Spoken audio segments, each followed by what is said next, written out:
이렇게 새가족 환영회를 코로나 시기에 할 수 있다는 것은 하나님의 크신 은혜라 생각을 합니다.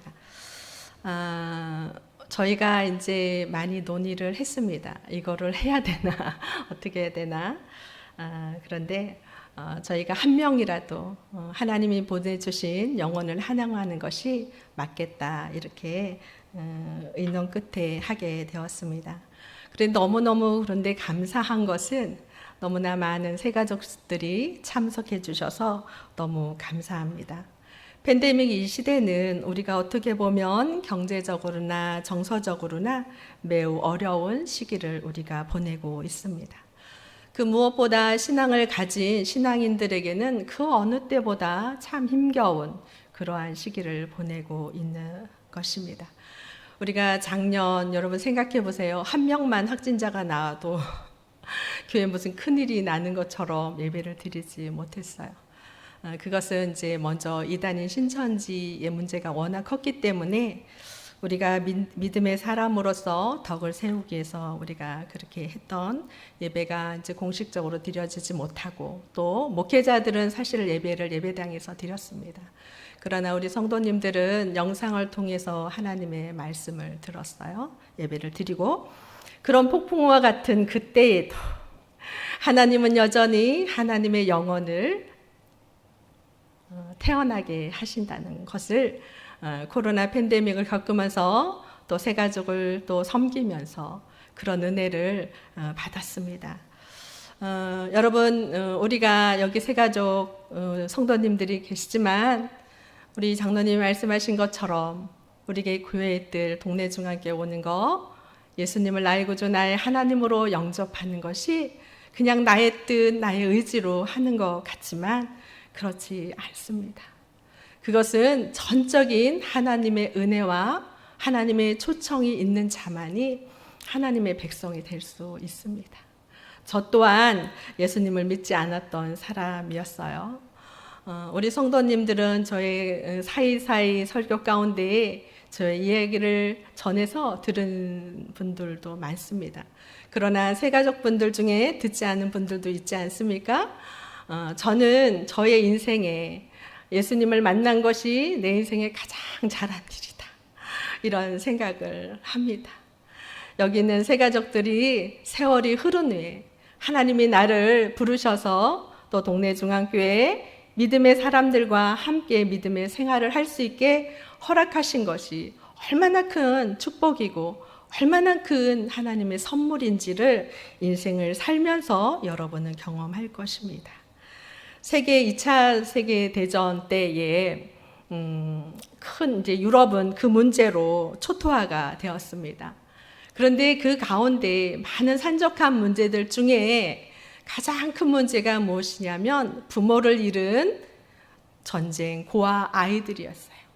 그들을 어떻게 정말 삶을 살아가게, 생명을 유지하게 할 거에 대한 많은 관심을 가졌지만 유럽이 대부분 국가들이 다 전쟁으로 엉망이 되어 있기 때문에 그것을 관심을 가진 나라가 그렇게 많지 않았어요. 그 중에 스웨덴이라는 나라는 그 전란에 그래도 예외가 됐다 합니다.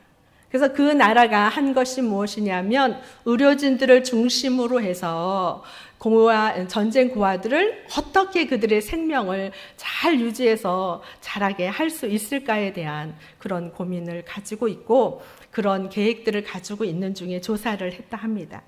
그런데 그 중에 스웨덴의 한 의사가 이 고아들을 조사하기 위해서 여러 나라들을 이렇게 돌아다녔다고 해요.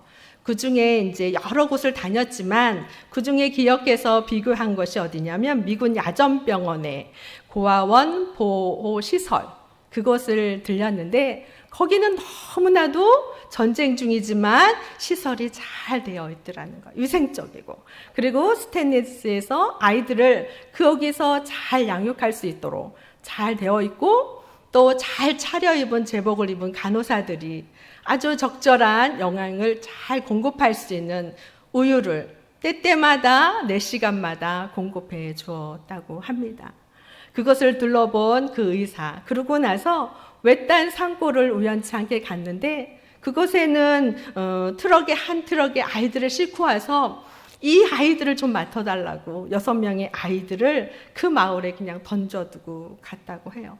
근데 그 마을은 정말 부유하지도 않고 너무너무 초라하고 마을에는 염소, 개, 막 이런 막 짐승들과 같이 아이들이 자라고 먹을 것이 넉넉하지 않은 그런 환경에 아이들이 자랐다는 것이에요. 그리고 그 의사가 통계를 조사하는 중에 그는 여러 가지 방법을 통해 통계를 조사할 수 있었지만 그분은 이렇게 얘기를 하더라고요. 아이들의 몸무게를 잴 필요도 없었고 아이들의 웃음이나 눈맞춤을 확인할 필요도 없었습니다. 그들에게 인플루엔자나 이질에 대한 어떤 전염병이 그 시대에 함께 돌았다고 해요. 그 중에 살아난 아이들, 죽음을 모면한 아이들의 통계만 쟀는데 그렇게 미군 부대의 야전병원은 아주 시설이 좋고 최고의 과학을 자랑하니만큼 해서 아이들을 공급했던 그 우유를 먹은 아이들보다 오히려 그냥 소와 개와 염소와 아이들과 엄마가 먹었던 다른 아이들의 엄마의 젖을 얻어먹고 그냥 수프를 얻어먹은 그 아이들이 생존력이 100%라는 것이에요. 여러분, 여기서 우리는 무엇을 알 수 있을까요? 이 의사가 이 얘기를 합니다. 우리가 생각할 때는 아이들을 과학적이고 위생적으로 아이들을 보살피면 그 아이들이 잘 자랄 거라 생각하지만 사실은 그게 아니라는 것이. 그 아이들의 가장 필요한 건 관심과 사랑과 스킨십이라는 것이에요. 시간의 때때마다 그 아이들의 우유를 먹였지만 그 아이들은 스킨십을 받지 못했어요. 인간에게 이 스킨십과 관심은 매우 중요한 것이에요. 생명을 살릴 수도 있고 죽일 수도 있습니다. 우리가 많은 것을 가졌지만 우리가 요즘같이 풍요로운 이 시대에 왜 많은 사람들이 자살하고 많은 사람들이 삶의 소망을 갖지 않고 있는 것일까요? 그것은 그들에게 관심이 부족했기 때문이고 그들에게 사랑이 결핍됐기 때문이에요. 오늘 하나님께서는 이스라엘 백성에게, 저는 이 본문을 보면서 여러분 무슨 생각을 하셨나요? 하나님의 섬세하신 관심과 사랑을 이곳에서 느낄 수 있습니다. 하나님께서 광야길에 그들에게 무엇을 세우겠냐면 성막을 세우도록 하셨습니다. 출애굽하는 이스라엘 민족에게는 어떤 일이 있었냐면 그들에게 애굽 땅의 종으로 살았어요. 그들은 자유는 없었습니다. 물질은 그래도 풍요로울 수도 있을 수도 있잖아요. 종이지만. 그러나 그들에게는 자유함이 없었어요. 근데 하나님께서는 이스라엘 민족을 출애굽시킬 때 어떤 일을 경험하고 시켰냐면 10가지 재앙 중에 그 마지막 재앙, 죽음의 재앙을 넘고 그들을 광야길에 이끌어 내셨어요. 여러분 앞에 죽음이라는 것이 있다. 그럼 여러분 무엇이든 할 수 있잖아요. 내가 호랑이를 만났는데 여러분 도망갈까 안 도망갈까요? 도망가겠죠, 먼저. 그죠? 죽음이라는 것을 직면했을 때 그들은 그 자리에 있을 수가 없었어요. 하나님의 인도함을 따라 그들이 광야길에 나왔지만 그들이 생각했던 것처럼 만만치 않습니다. 하나님이 이스라엘 민족을 광야길을 걸음걸음 인도하시면서 시내 광야에서 하나님은 성막을 세우도록 명령하셨어요. 이 성막은 인간의 계획, 인간의 뜻, 인간의 마음대로 이 성막을 세우지 않았습니다. 철저하게 하나님의 명령에 따라 하나님이 말씀하시는 대로 이 성막을 세웠어요. 근데 오늘 15절 말씀에 이런 말씀이 있습니다. 성막을 세운 날, 이렇게요. 성막을 지어서 이렇게 세운 그날에 구름이 성막 위에 증거 성막 위를 이렇게 덮었다고 얘기를 합니다. 이 구름은 무엇을 말하냐면 하나님의 임재를 얘기합니다. 오늘 본문 말씀에서는 하나님이 성막을 세우도록 하셨고 성막을 세운 그곳에 하나님의 임재를 말씀하셨어요. 그리고 하나님의 임재가 있는 그 성막을 중심으로 이스라엘 민족의 삶을 걸음걸음 인도하시는 하나님을 우리는 여기서 만날 수가 있습니다. 새가족 여러분, 성도님들, 여러분의 인생 가운데 어디에 성막을 세워야 될까요? 여러분의 마음에, 여러분의 심령에 하나님의 말씀에 근거해서 성막을 세워야 됩니다. 그 성막은 어떻게 세워질까요? 구약에는 하나님의 명령에 따라 모세가 전달하는 그것을 따라 세웠지만 신약에서는 이젠 예수 그리스도가 탄생한 그 이후에는 예수님을 나의 구주 나의 하나님으로 영접한 그 중심으로 우리의 심령의 성막을 세우는 것이에요. 여러분의 마음에 하나님의 말씀에 근거해서 예수님을 나의 구주 나의 하나님으로 고백하면 뭐 한다고 그래? 하나님이 우리 안에 거하신다고 하셨어요. 무엇이냐? 우리 안에 성막을 짓도록 하신다는 것이에요. 여러분이 하나님의 말씀 안에서 예수님을 나의 구주 나의 하나님으로 영접하고 내 인생이 이제 하나님 예수님으로 중심으로 내가 살기를 고백했다면 여러분 이미 성막이 여러분의 심령 안에 세워진 것입니다. 그러면 그 안에 무엇이 깃들까요? 오늘 말씀에서는 구름이 덮었어요. 그러나 지금 우리 안에 하나님의 말씀을 근거해서 예수님을 나의 구주 나의 하나님으로 영접하고 성막을 세운 이곳에는 하나님의 영, 성령이 여러분의 심령 안에 거하는 것이에요. 그러면 우리는 우리 인생 안에 많은 광야를 경험할 수 있고 많은 어려움을 경험할 수 있습니다. 이스라엘 민족이 그랬어요. 그러나 광야길 가운데 하나님은 그들을 먹이시고 그들을 입힌 것을 해하지 않게 하셨어요. 그들에게 마시게 하셨어요. 여러분의 인생은 나의 뜻으로 인생을 살아가는 것이 이젠 아니에요. 오늘 하나님께서 성막을 세운 그곳에 하나님의 구름이 덮였고 낮에는 밤에는 뭘로? 불로 덮었어요. 이것은 무엇을 의미하냐면 사막은 너무너무 햇살이 낮에는 뜨거워 사람의 생명을 해하기까지 하는 위협이 있습니다. 그래서 구름이 필요한 것이에요. 그늘이 필요한 것이에요. 그러나 밤에는 낮과 전혀 다르게 너무나도 추워서 정말 생명을 잃을 만큼의 우리의 체온을 떨어뜨리기 때문에 하나님은 뭘로? 불로 밤에는 이들의 성막을 덮어주셨어요. 그러니까 성막을 중심으로 해서 이스라엘 민족의 전 영역을 덮고 있다고 보면 되는 것입니다.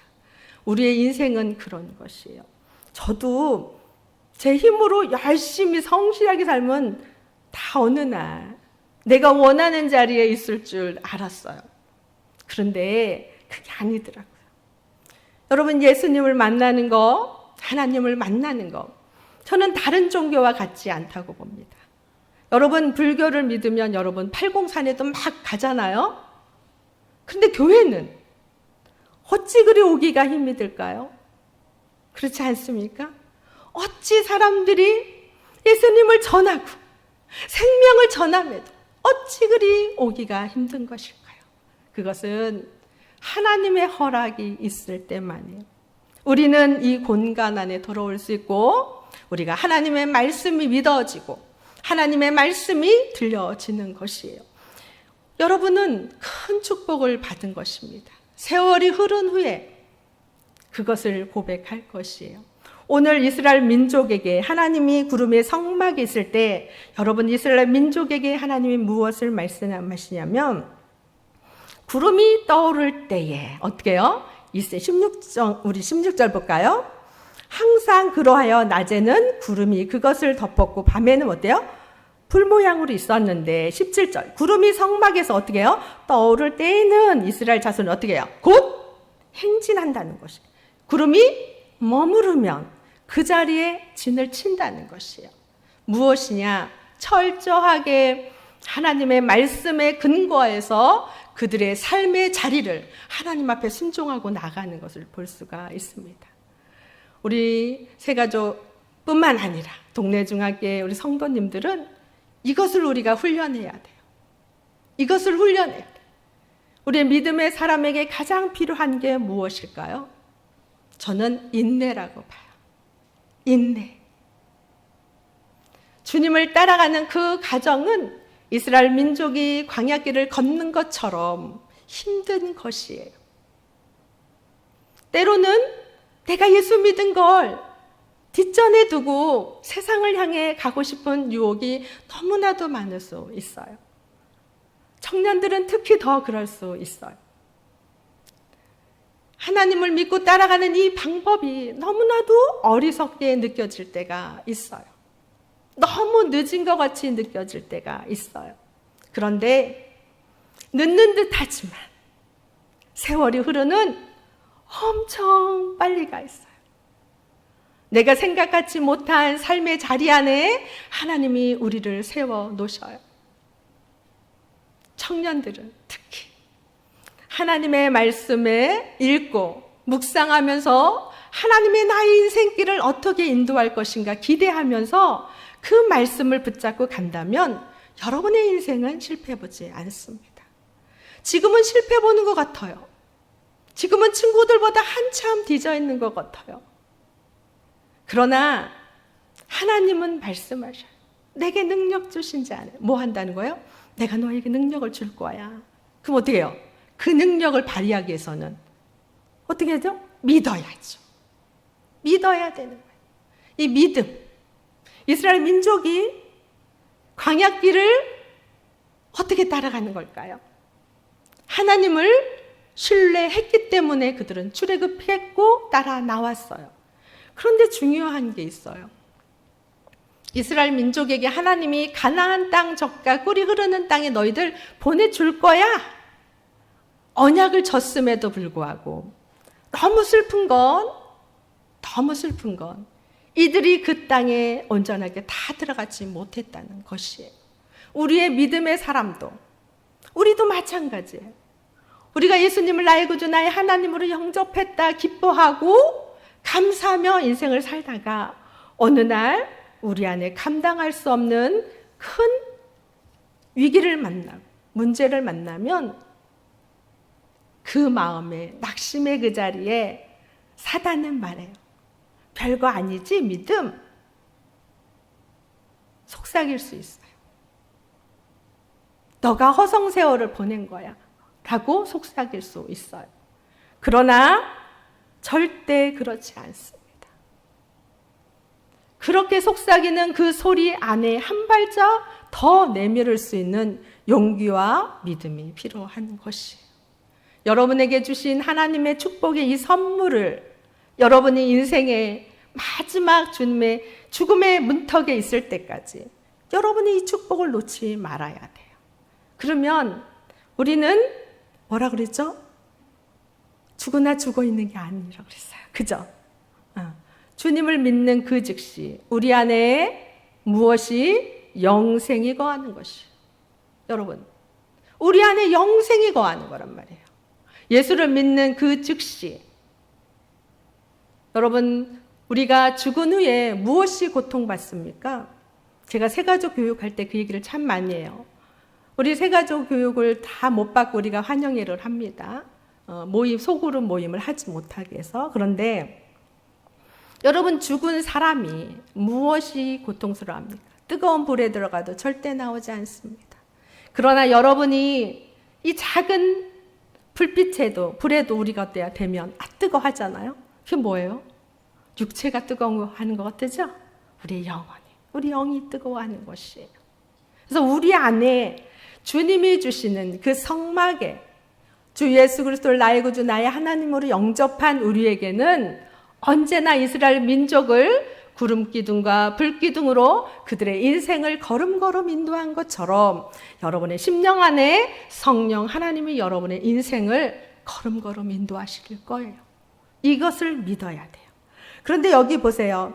하나님의 말씀이 바로 오르기도 하고 구름이 떠오르면 움직였다가 멈추면 진을 쳤다가 이런데 여기서 보면은 자 19절 한번 볼까요? 19절 19절을 한번 보도록 하겠습니다. 우리 같이 함께 세 가족도 읽어볼까요?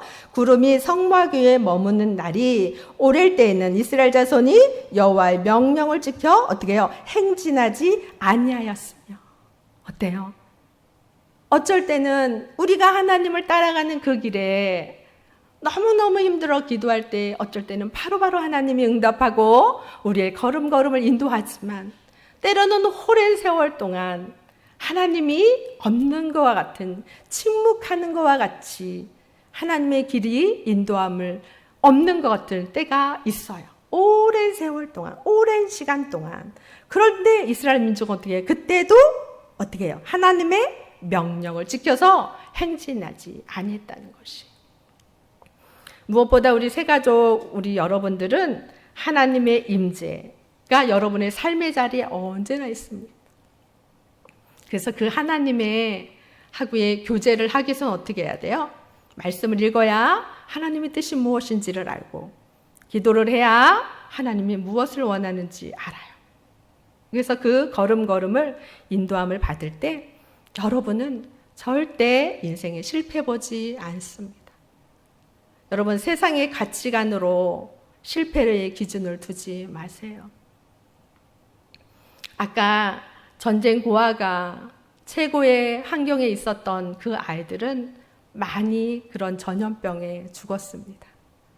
그러나 우리의 인간의 눈으로 볼 때는 참으로 이생적이지 않고 과학적이지 않고 돌봄을 받은 것 같지 않지만 그 안에는 그 누구도 알 수 없는 사랑이 있었던 것이에요. 그것은 어떻게 해요? 누구만 알아요? 그 외딴 그 마을에 있는 그 사람들과 그 아이만 아는 것이에요. 그것처럼 우리가 주님을 따라가는 이 모든 여정도 어떠냐면 주님과 교제를 해야 주님이 어떤 분인지를 아는 거예요. 그 하나님이 어떤 분인지 아는 거예요. 내 인생을 어떻게 인도할 것인지를 어떻게 해요? 기대해 볼 만한 거죠. 우리 무엇보다 하나님이 주시는 그 방향. 이스라엘 민족에게는 어때요? 갈 방향을, 갈 때를 하나님이 하나님의 영으로 가르쳐 주셨어요. 현상으로. 그러나 지금은 우리는 어때요? 지금은 어때요? 말씀이 어떻게 됐어요? 육신이 돼서 우리 안에 거했다 했거든요. 그거 뭐냐면 하나님이 그랬단 말이에요. 하나님이 메시아를 보내준다고. 구원자를 보내준다고. 그 하나님의 말씀이 어떻게 해요? 예수님으로 성취되었어요. 태어나셨단 말이에요. 그래서 그분이 어때요? 우리 안에 예수님을 나의 구주 나의 하나님으로 영접했더니 그분이 우리 안에 말씀이 육신이 되어 우리 안에 거한 것이에요. 그러니까 여러분 하나님의 말씀을 아는 자는 어떤 사람만 알 수 있을까요? 예수님을 나의 구주 나의 하나님으로 영접하고 그분을 만난 분, 예수님이 성령님이 우리 안에 계신 그분은 아무것도 몰라도 하나님의 말씀을 읽으면 아 이렇구나, 아 하나님이 나한테 이렇게 말씀하시네, 이것을 경험할 수 있는 것이. 그래서 이스라엘 민족이 구름이 떠서 그들의 발걸음을 옮기고 구름이 멈추면 발걸음을 멈추는 것처럼 여러분은 때때에 하나님이 주시는 그 말씀을 듣고 그 말씀이 때로는 여러분들이 성경 말씀을 읽으면서 때로는 강대상에서 유 목사님이나 목회자들의 설교로 인해서 오는 그 말씀, 또 믿음의 또 여러 가지 매체들이 많잖아요. 그것을 통해 떨어지는 그 하나님의 말씀을 받고 한 걸음 한 걸음 걸어가는 것입니다. 여러분의 삶의 자리에 하나님의 임재를 경험하십시오. 그래서 어떠한 유혹이 우리 안에 온다 하더라도 이스라엘 민족이 가나안 땅을 온전하게 밟은 사람은 단 2사람이었어요. 그들은 무엇이 있었기 때문에 하나님의 말씀을 믿었고 순종했기 때문에 그들은 그 땅을 밟았습니다. 다 못 밟은 게 아니에요. 밟았단 말이에요.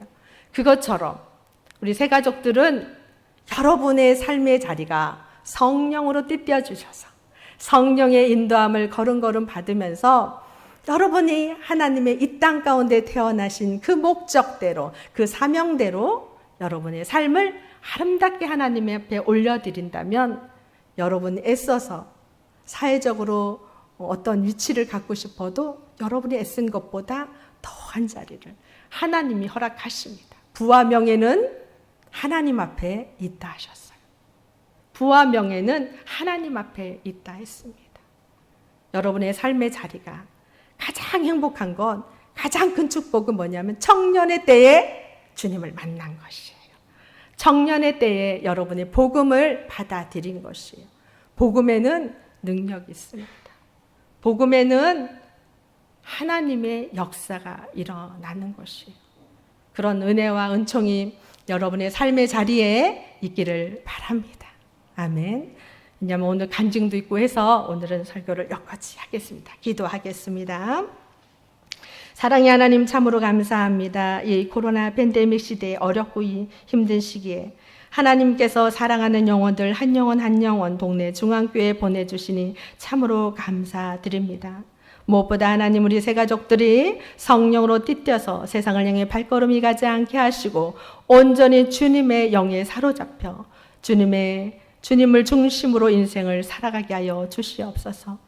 하나님 그래서 이들의 믿음이 더욱더 성장하여 백향목같이 좋은 믿음의 사람으로 세워져 하나님 나라에 귀하고 아름답게 쓰일 수 있도록 성령 하나님께서 이들의 삶을 주장하시고 인도해 주시기를 간절히 소망합니다. 주님이 함께 하시고 인도해 주시니 감사드리고 예수 그리스도의 이름으로 기도드리옵나이다. 아멘.